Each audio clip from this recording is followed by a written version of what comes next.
Сәлем достар, сіздермен бірге мен Ноғайбек Аслай.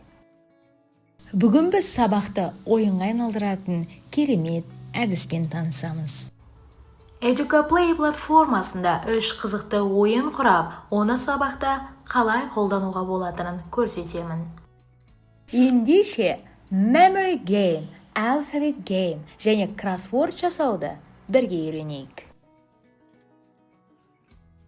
Видеоның соңында бонус лайфхак бар, сондықтан соңына дейін қараңыз. Алғашқы ойынды құрастыру үшін мәзірден память деген батырманы басамыз. Алдарыңыздан жасанды интеллект шығады. Осы жерге өз тақырыптарын жазсаңыздар, бірнеше секундтың ішінде ғана сіздерге тапсырма ұйымдастырып береді.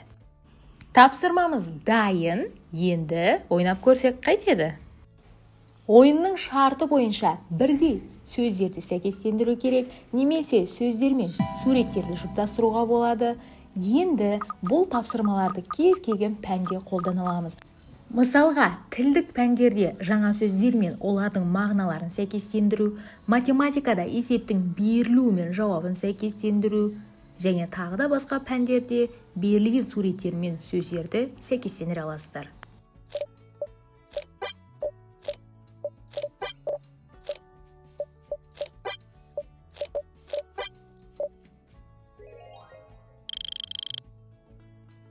Келесі әріпті дұрыс таңда ойынын құрастыру үшін мәзірден таңдап аламыз алфавит деген ойынды. Міне интеллект шықты, осы жерге тақырыбымызды жазамыз. Бірнеше секунд және хоп, жауаптар дайын. Сұрақ тапсырма дайын. Ойнап көрейік. Ойынның шарты берілген сұраққа жауап беру үшін сол сөз мына көрсетілген әріптерден басталуы қажет. Бұл тапсырманы барлық пәнде қолдануға болады. Үй тапсырмасын тексеру мақсатында ми шайқау тапсырмасы бойынша қолдануға болады.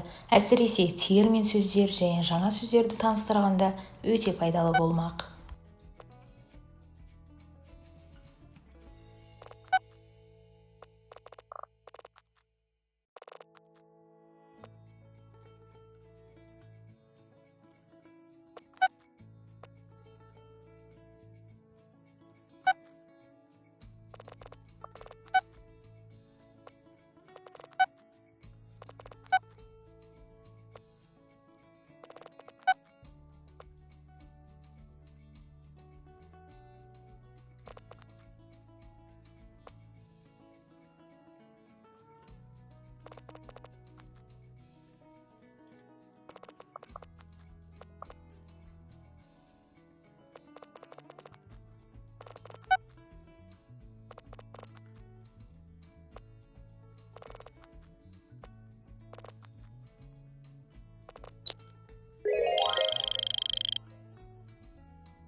Үшінші ойын барлығымызға танымал кроссворд. Мәзірден кроссворд таңдайсыздар.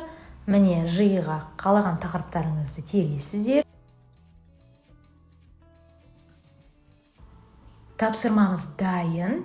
Енді орындап көрейік, өте қызықты болайын деп тұр. Бірге көрейік. Назарларыңызға бонус лайфхакпен бөлісетін уақыт келді. Оқушыларыңызға үй тапсырмасына ойын ұйымдастыруды осы платформада құрастыруды тапсырыңыздар. Бұл олардың креативтілігін арттырады. Ал сіз ең алдымен қай ойынды ойнатар едіңіз? Бөлісіңіздер, лайк басыңыздар, қолдауларыңыз өте маңызды.